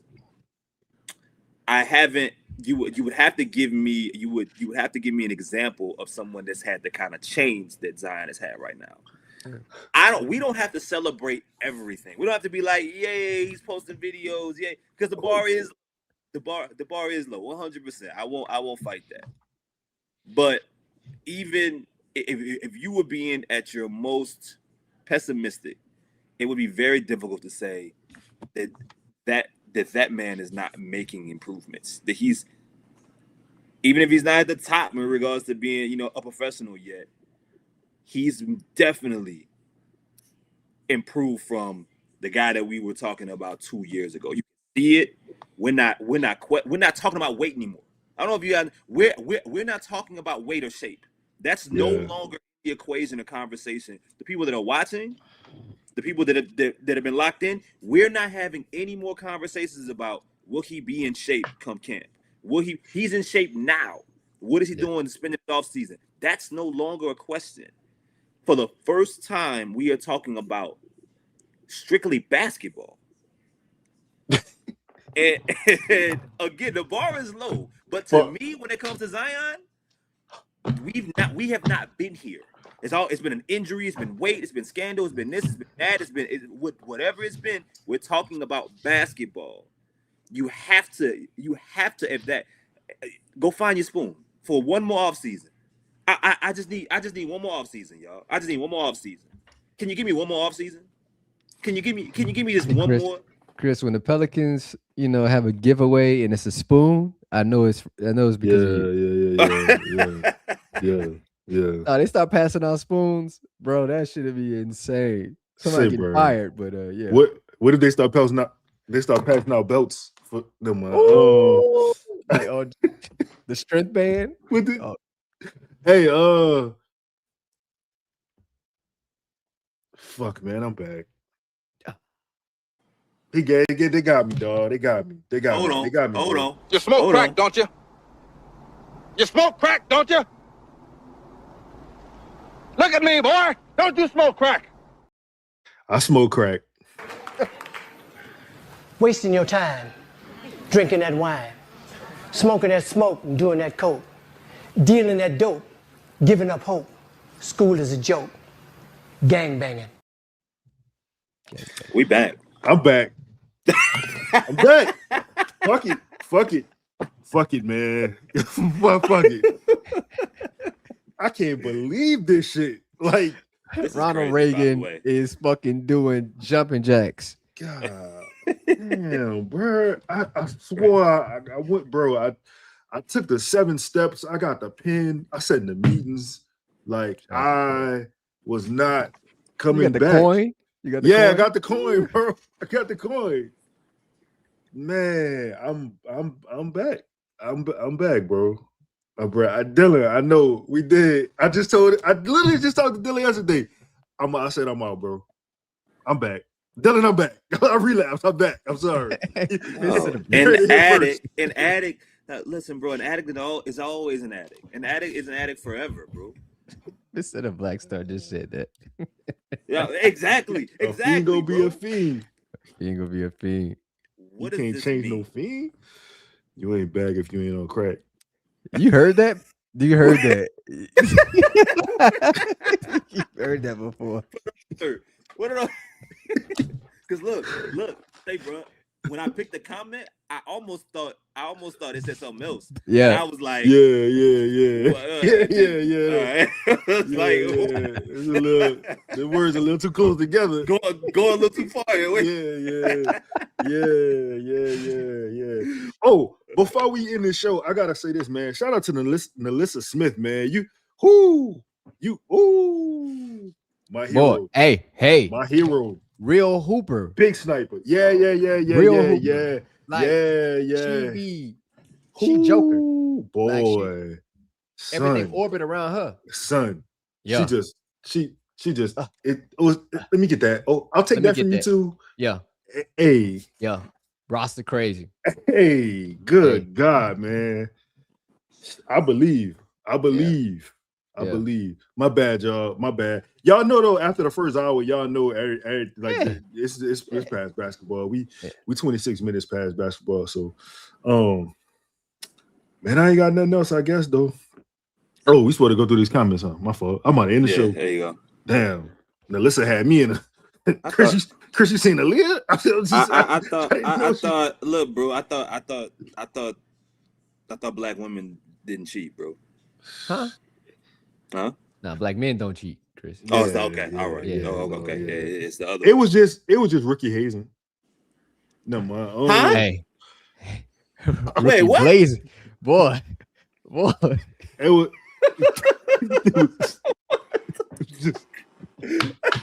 That's all it was, bro. Say, y'all won't talk about how many dynasties Deja Kelly did. No, Chris, wait. She ruined my North Carolina backcourt, bro. She did that. I never got a chance to see a national championship team again, bro, because of her. Anybody ever thought that she the problem? I know water when I see it. I know water when I. Boy, you ain't gotta tell me twice. I know. I see it. All water is good water, Five. Shit. Hey. You got Eternal. Chris. You got Fiji. Going back. Chris just told you. Because I put it in front of you. Chris just said. Man, I gotta be careful with my words. That's too verbatim. You know? Just because that water ain't the best water, it's still water. Did it quench your thirst? Yeah. It ain't Dasani. You know what I mean? The pH level on that thing is still good. Wait. Five. We gotta get through the questions. Connected to what he does there, bro. We gotta get through the questions. Hey, Five. I don't give a fuck. If I'm in the desert, give me that Dasani. I don't care. If I'm in the desert, but right now, I ain't in the desert. That look pure. Boy, not purified. It's spring water. Both of them. Listen. Boy. I ain't gonna lie, I was heating this morning. I ain't gonna lie. I started to make me a burner. Dylan, you can't believe everything, dog. The run clubs ain't really with y'all. It's not that. It's a rumor. Listen, I really be running. Allegedly. You do be running. Yeah. You don't even run with the club. You don't even run with the club. Right. You know, it's funny. I go run before them so I can take pictures after. Like, I ain't got time, dog. Yeah. What time I need to have my referee shirt on? I call you. All right. Yeah. Let me see. Hold up, what?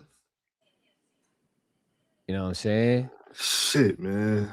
All right. You know what I'm saying? Gotta get on Threads. Let me tell you something. It's listen, I don't know how chat, I don't know how deep y'all are into WNBA, whether it be the game on or off the floor. If it's ever time for you to tap in, it's always around this time. Always. Anytime together around All-Star break. Anytime. And it was actually out here. Boy, I went outside yesterday and like it took me like an hour and a half to get downtown. I'm like, what the fuck is going on? I'm completely like not putting two and two together. I'm like, oh, this is the fucking WNBA All-Star game. They out here. And they was out here.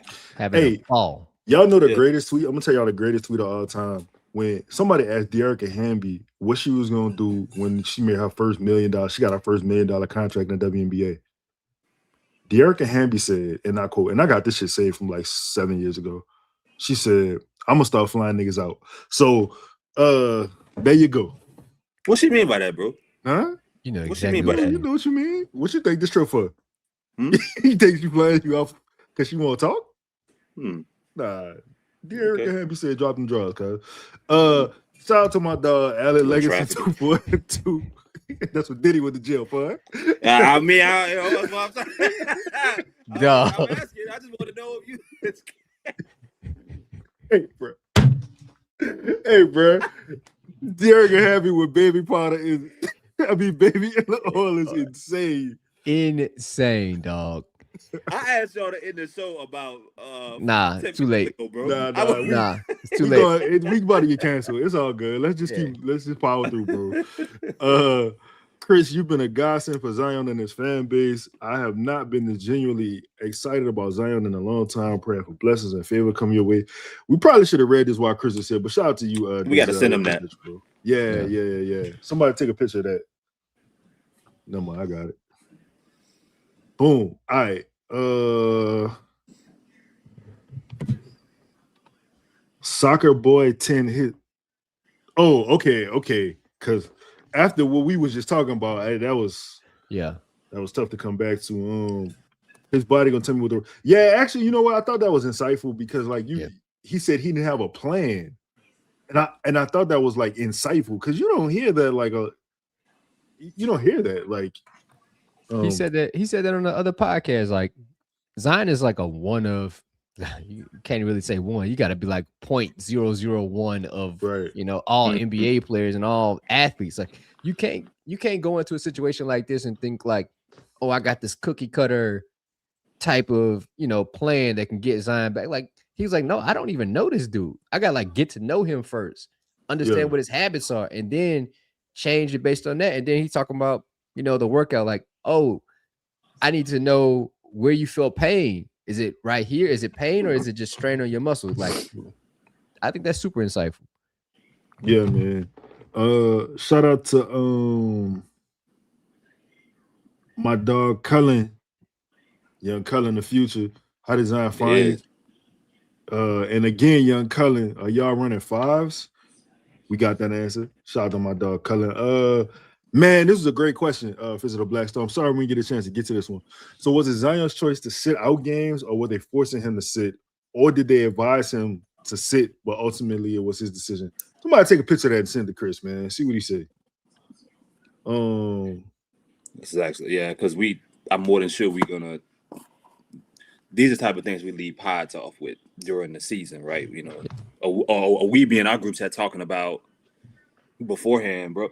That's interesting too. That makes me think like I don't know if you guys know this, but it used to be a time where if Zion was questionable, we just assumed he wasn't playing. Was not the case this past like season and a half. It's like he might play. He's doubtful. He might, like, he got upgraded from doubtful to questionable, which never happens, and then played. Say, Kris, you know what? And I said this one of the pods last year. You can't, like, obviously we gave Zion a lot of shit for what was necessary. Maybe his lack of focus or his lack of unprofessionalism as far as like approaching the game before. But when you see people start making strides to doing things, you also got to give them their flowers in that. Yeah. You got to commend them on the things that they are doing right. And like that streak last year, while a lot of people, man, year 7, you finally, bro, you start where you start, right? Like you see the advancement in the work though. So yeah, that's all I got, man. Shout out to Quandre for the buck. I ain't even say that. He ain't much won't talk. Here y'all go, huh? Appreciate you. Shout out to Quandre again for the three piece in total. Bring him to Denver 2 weeks for conditioning. Okay. Might have gotta put some context behind that one. Think they got strip clubs in Denver? Oh, they do. No mind. Stephanie Wilson. Y'all think he will become an all-star this season? Worst strip club of my life in Cleveland, though. Do y'all think he will become an all-star in Cleveland? God damn. Jesus Christ. Got him. You sure? Got him. Fuck. Everything all right? No. Fuck. They had a stripper like 6'7", bro. She was crazy. She was crazy, bro. Y'all think he become an all-star with all the work that he put in this offseason? I sure hope so, Stephanie. She was Sure she was 6'7", Chris. Yeah, she was worried about the wrong tips. she on for foes. She had on heels. She had on heels, bro. Yeah. She was in that bitch pat niggas on the head. So like, yeah. Which one? She picked the wrong spot. Whoa. The greatest show of all time. Do you think he will become an all-star, not in Cleveland this year, with all the work he has put in this offseason? I do, Stephanie. Chris, what does mean? Read this question. Yo, Skip. What does mean, bro? Skip. Let me ask something, Lito. When you say 5 and you dap him up, ain't that? Nah. Whoa, nah. Nah. Skip. Nah. Nah. Skip. Nah, my fault. Skip. I'm about to say we not gonna have a Sunday show ever again, bro. Nah, Justin, they gonna know. It's canceled. Y'all appreciate this show right here because y'all never gonna get this shit again. The show was fire for the first hour 15, and then it was. Yeah, Justin is taking this show back. Y'all are never gonna see us rubbing any fives is crazy. Okay, but look though, in all seriousness, I do find that interesting, and I'm glad that y'all asked running fives. Thanks. I'm glad that y'all asked Chris when he was up here, and I find it interesting that Zion is going 103s, 104s, right? He's one of the few perimeter players that the court shrinks every time.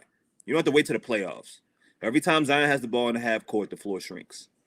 So as much pressure as you can possibly put around him to force him to navigate through creatively or from a creative perspective without having to have everything needing to finish in a layup or in transition, I do think is interesting. And I thought it was very important that when Chris mentioned the type of coverages that they're throwing at him, the different looks, he specifically mentioned the half court.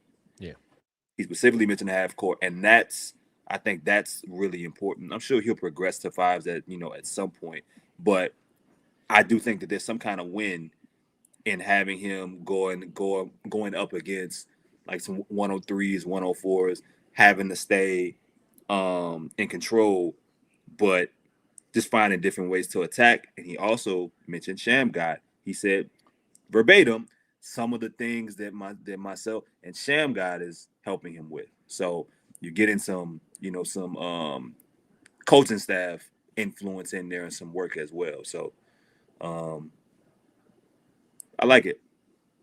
I found it interesting. So I'm gonna just we didn't get a chance to talk to Chris about this. I guess I didn't really fully get the full scope of Chris was actually doing basketball things too. Yeah. I didn't know he was controlling the basketball side of it. I thought there was obviously somebody outside the camera that was going through drills, and Chris was obviously there watching the mechanics of his body because of the work they just put in.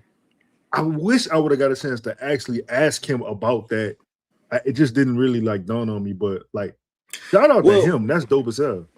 Well, I mean, if his assignment for 5 is it's Zion based, I mean, he may not be watching the same things or looking for the same things that say a traditional coach is looking for. So somebody else could ultimately be there with strict basketball eyes. Chris' job is to make sure that Zion is ready to play, Zion is shape, Zion can make it through 82 games. His, each element, like when he was explaining that title of what he ultimately does, of putting a name on it, and Lito was like, "What the fuck is that?" It's strictly noticed in every single detail, like mastering the art of Zion's physical, Yeah, there's no way I can. Yep. Okay. 5. Just go ahead, because I was gonna say there is just unbelievable. That's what I was kind of getting at or alluding to at the beginning, right? Like he has so many roles, just talking about Zion. Like, right, he's a certified strength and conditioning specialist. We know people that with just that title, but also he has a collective exercise specialist. Now he's a certified sports nutritionist. We joking and saying like he's Zion's PR and marketing too, but also like the court stuff. Like he used to hoop, so he's going through Zion's progression. Like he talked about form shooting.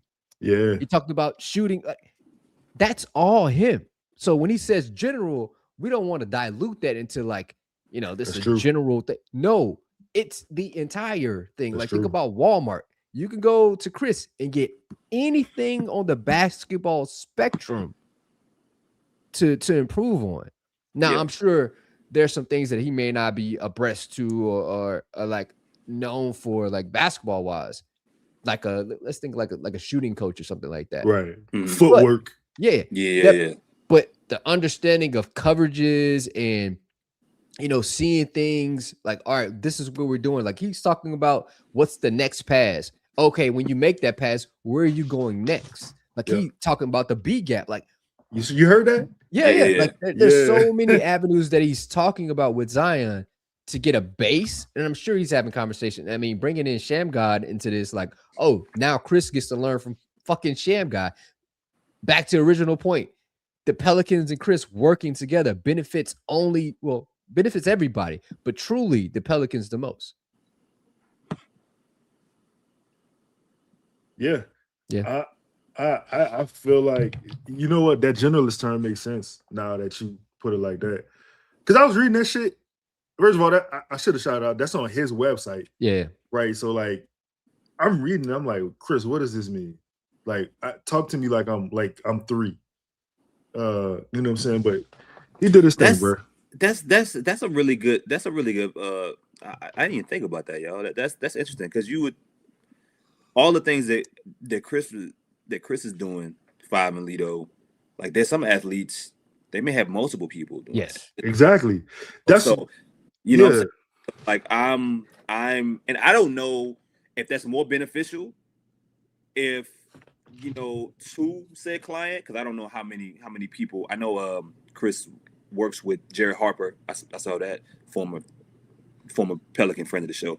And I'm sure he works with others and will continue to work with others. Because I mean, bro, you look, getting Zion to another level, that's a trophy that I mean, it puts you in a whole different market, right? It puts you in a whole different market as professionally, just talking individually as for him. But you think about it now, Lido was listening to some of the things, so, and Kris even said it, like making sure he gets his protein, making sure he gets his electrolytes, ginger shots, right? We're talking the science element of it. The comment that was up here before about we work on what his body tells us to work on. So of course we got the working, the workout elements of it. We seen him in the pool doing aerobics. You see him out, in the sun. We see him doing cardio on the bike. The stress and the things that 5, when you were in the building, slowly started to happen that we weren't used to seeing. We weren't seeing Zion out there stretching until right around that time. Like, you being in the building was the first time we started to see, okay, well, pregame, he's doing something totally different. And then he gets with Kris, and then boom, things start to layer. So I find that fascinating. We're gonna have to get Kris back on the show, man, and talk more about details, man. But that's pretty cool. Yeah, man. What aspect? Yeah, man. That's a good point. That's a good point. He said that too. He said that. He said this is my toughest project to date. This is the project that other people talked about in the industry. maybe you heard whispers about it, and nobody really wanted to fully be responsible for it. And we don't know what Zion was doing, post Chris. I mean, I know you had a strength coach. Well, we yeah. We don't. Shut up. We don't. Shout out to Nalissa Smith again. One more time. That's what I was talking about, man. You try to box me in, son. Nah. Ooh, all right, go ahead. Ooh. Ooh. That's Skip. on me. That's on me. Come on. Me. No, that's on me. That's on me. Bad shot. Bad shot. Well, I don't got nothing else to say, man. Nah, that's what he say? He said that he didn't want to take this opportunity for granted, but it was a different way that he phrased it. He didn't want to take advantage of it, like overly advantage of it. Yeah. And we, outside looking in, and with some details that we knew of, how many times earlier in Zion's career did we say, man, like he just need the right people around him. Yeah. And Kris, like, the work is showing. Having a chance to talk to him, and listening to him, on Chaz's show, but seeing the Instagram profile and all of that, but you're seeing physically the work. You've noticed the difference. You've noticed the different patterns coming into play now. Narratives are being forced to change, whether it be how he responds to injuries, how he gets hurt, and how his body looks ultimately. And if you come into a year where the game changes, I mean that's you can't put a price tag on that, honestly, man. No doubt. Let's answer one more question before we get out of here, man. I think we did this before, but just for the exercise of it all. Shout out to Lynn B35. Shout out to 35. Just cause. What's y'all starting lineup? Yeah, predicted or you just Chris's, because we don't know what the Pelicans look like. We have no idea. I keep going back and forth on this. Y'all starting to swing me a little bit on the idea of Fears and Murray sharing the backcourt together. What you got to lose?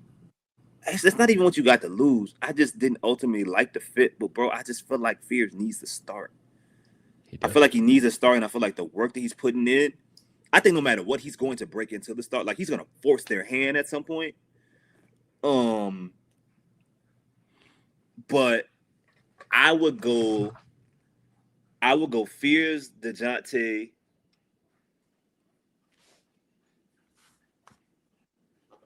Ew, man.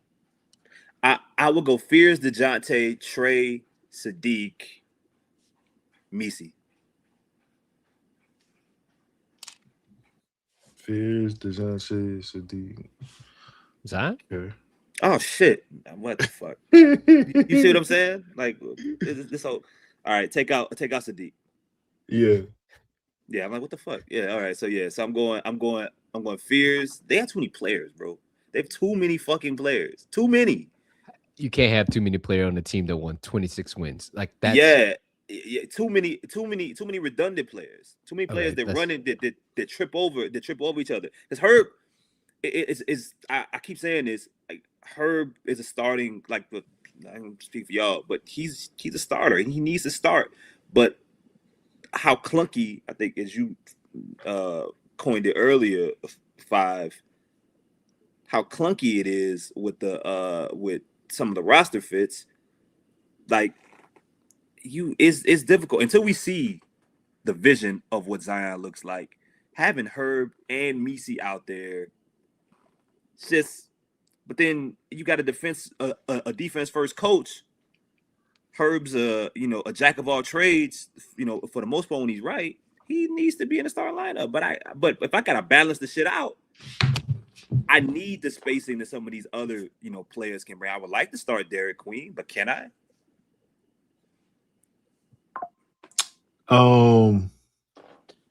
I'm going Zion, Misi,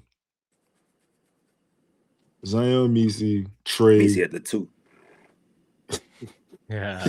All right, you want order this motherfucker? Yeah. Misi at the 2. We're going Fears, DeJounte, Trey, Zion, Misi. That's lineup I had. Yeah. Okay. That's not going to be the lineup, but I get it. Should be. Same with me. 5? Yeah, it's going to be similar. It's going to be Fears, DeJounte, Zion, Ooh, Trey, Misi. Okay. And that little flip. A little razzle. Yeah. Changes things. Yeah. Position that matters. What would you have to see from Derek Queen for him to be the starter versus Misi? Gotta be like to be the quarterback of a defense, right? Like his ability to be help side. Like it can't be all. You got to have some kind of motor. You can't just turn it on when you want to play, like, or when you get a touch.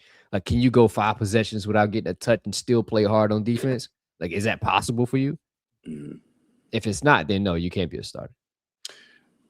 It's nothing that he can do right now for me to start because Misi. I'm just saying. As big as a DQ fan as I am, and I ain't really like defense to me, but I feel like defense is an effort thing, but like I'm not trying to like go off scripts here, but you know how people talk about, like, we talk about Jeremiah's breakout season, we talk about DQ's breakout season.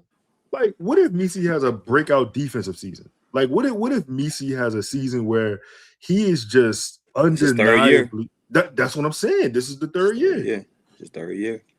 To that same token, what would Herb have to show to be starting, let's say, in place of Fears or Sadiq? Sadiq not starting. Right, Sadiq's not starting. God damn it. Okay, what would he have to show to be starting in place of Fears, which ultimately will probably be the starting lineup game 1? But he would have to undeniably shoot 40 plus from 3. Like he would have to be in the corner almost at 45% to take that away from Fears. And I know that's a lot to ask, but like that's how much Fears needs to play more and play against top tier talent to know who I got, because I didn't play him in Summer League. Yeah.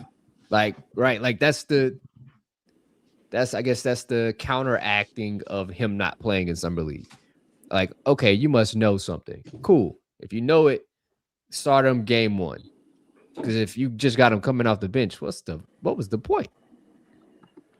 See, and for me, like, I'm gonna tell you this. So I see people all the time, like the Pelicans are trying to win games, and DeJounte gives them the best advantage to do that as far as like why they're not starting Fears. But realistically, how many games do you think the Pelicans are going to win where Fears can't get development in this season also?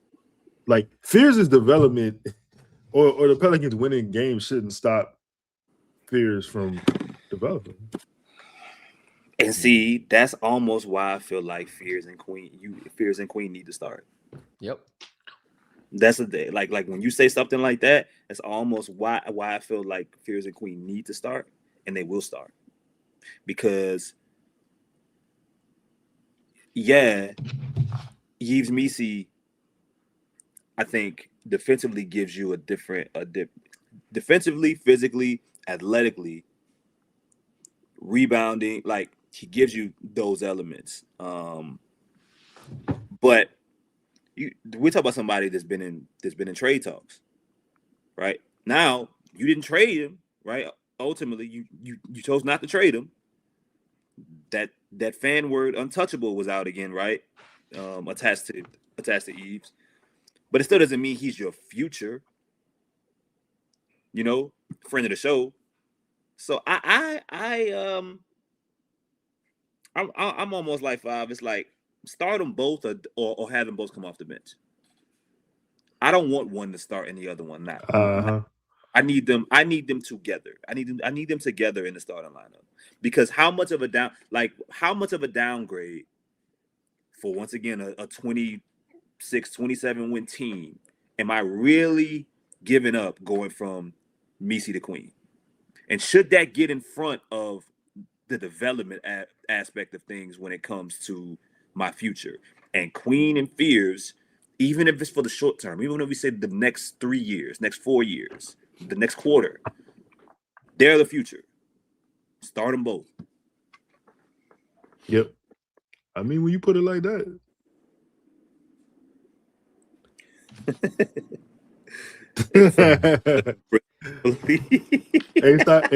Stop paying attention. I'm not about to pull a comment up here, but stop paying attention. You know what you're doing. Oh, even can Misi give us? Yeah, but will it be impactful? You know what I mean? Like, I think about Misi in a sense of like he started a lot of games. Like, he's not your typical, let's say, backup center. Right? Like, he started a lot of games. And if you start him, you better be damn sure that the breakout's happening. Like, you got to be like overly positive that this is going to happen. Like, nothing's a guarantee, but this kind of better be, because you spent although the Dairy Queen trade thing has kind of like fizzled out and you kind of know the results, and you're not as in a bad, not in a bad space as you were, but you still spent 2 first-round picks to get him. And if you're telling me in year 2 you're not starting him, is he the problem? Is he not who you thought he was? Like, is Eve's development, does that have more value? Is that more pressing than Derek Queen's? That's the question we're asking. And if it's a toss-up 5 between Misi, like if the competition is even close between Misi and Queen, don't you automatically lean? You know, I think they both. I think Misi can be impactful. This thing for me, dog. What Lito's talking about it in regards to a year 3, there has to be somewhat of a leap, and that leap could literally be consistency. And he understands now, game by game, what it means to be an impactful 5 now. We're not talking about a learning curve anymore. And he's consistently putting that together. That is very, very valuable, because either A, it becomes an even higher or better trade chip for you, or you have a starting center. You have somewhat of an anchor, somebody that's more than just the box score will tell me how good of a game Misi had. We need less of like one game double-double, near double-double, then the next game 2 points, 5 rebounds. That can't happen for someone of, I think, his talent. I think Misi has really, really, really, really nice talent for someone at that size, but he got to put it together now. Yeah. So y'all don't think, and then we gonna get out of here. But you 5, I know you said if he gave you 9 and 11 and 2, would it be impactful? So do you think? Let's say he gave you maybe not 11. He can't give me 11 every year. Let's say he gave me 9 and 9. I would consider that for this team. I consider that impactful. Like, and I'm gonna be honest, bro. Like, I think he can do it. Yeah, that would need to be like 9. To be quite frank with you, like, he would need to like dominate the glass. And I know we just talk about 9 rebounds. That shit needs to be like 12. To be honest, I know that's probably like a very high number, but this team doesn't rebound well. They just don't. Like, you would have to average double-digit rebounds for me to just be like, okay, the points aren't even. I don't even care. Like the fact that you can rebound at a high clip would be useful on this team because there's just an abundance. Like we're not a good shooting team, right? So there's going to be more offensive rebounds available, and we don't rebound well. So you should be getting the bulk of that. I don't even think that's a hard ask. And for me, see, like that should be the task that you want, because if you could do that, you can get rich very fast. Like if you average a mere double-double, bro, they will throw you a lot of money. So if you're getting 25 minutes a night, 20 plus minutes a night, and you can somewhat scramble a double-double together, bro, like that, like you out of all the centers in the NBA, like on the come up, you got the easiest one in my opinion. You know, I find this is kind of off topic, but I find it just interesting and just how smart and just great the Thunder are. I saw the other day they put out an offer sheet to Spencer Jones over in Denver, and I'm like, okay, that's a nice. It's not a Lou Dort replacement, but it gives you another guy like that of that archetype. It's cheaper. Because now you got so many teams trying to duck the second apron and trying to find creative ways ultimately to do it,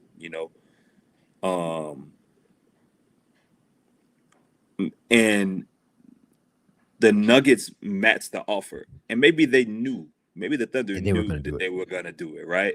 So, like, we really don't want this guy.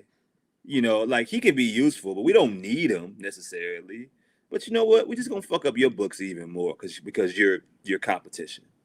Your competition, you trying to figure out what you're doing over there. We're just gonna we'll take him 2 years, $12 million. That's fine. But if not, go ahead and match it. Now the Nuggets are deep in the second apron right now, and they still haven't figured out Peyton Watson just yet and how that situation is gonna work. I just come on, Pelicans. Yeah. Let's start having these kind of conversations, man. That's all I got. Same. 2 hour pause, man. I don't know what the like said. We ain't asked for a like count the whole fucking show, but this is a 2 hour and 2 minute pod. We gotta at least have 100 likes at the bare minimum for the content that we just. I mean, we talked about Nalissa Smith for 45 minutes. Well. All